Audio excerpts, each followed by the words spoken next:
Hello everyone, my name is Sakshi Sadekavkar and today I am going to tell you about the multi-threading in Java. So today is a technical topic for today's video and today's date is 29th February 2024.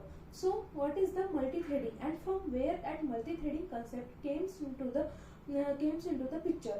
All of you know that the Java is the multi-threading language. What is meant by the multi-threading? Multi-threading is nothing but the there are the some parallel processes going on the current program on the same program.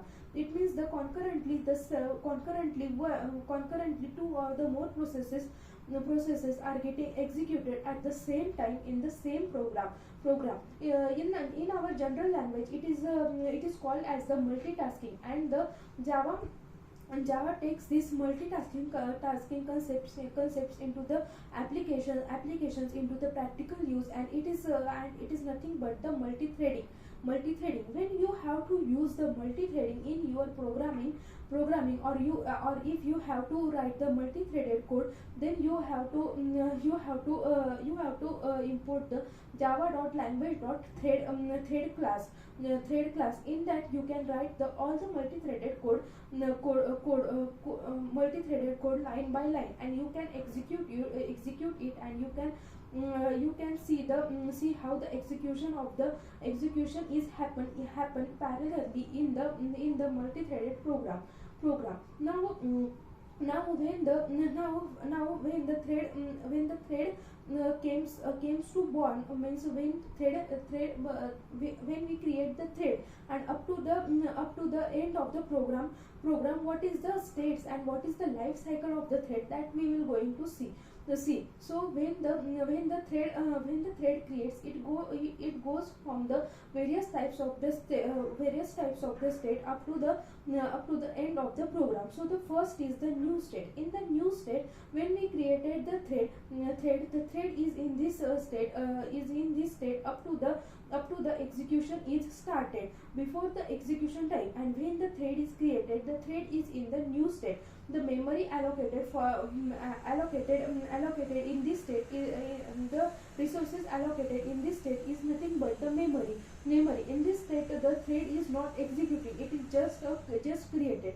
Then the second state is the runnable state. In the runnable state, the java.language.thread.start method is going to be called, and when the start method is going to be called, the thread is in the ready state. In the ready state, thread is waiting for the processor to allocate the time to execute by the thread scheduler. It means the thread scheduler allocates the time for the particular thread to be the execute, to be the run.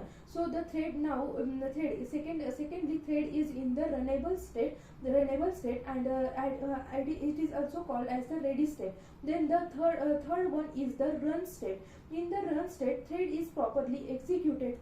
The whole code in the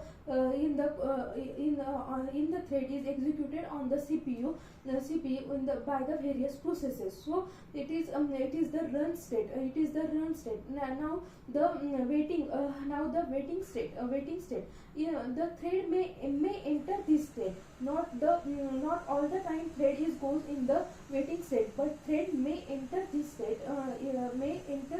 In this state, the thread is waiting for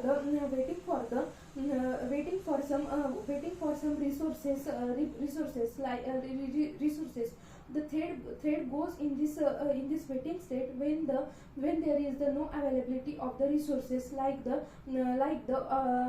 operation IO operations, like the unavailability of the IO operations, or the other resources for the memory is not there. Then the thread waits for this, and when the resources are available, then the thread again goes into the runnable state. It means the ready for the execution. Then again the thread scheduler allocates the time for the thread, and then thread is going to be run. Now the last one is the dead state or the termination state.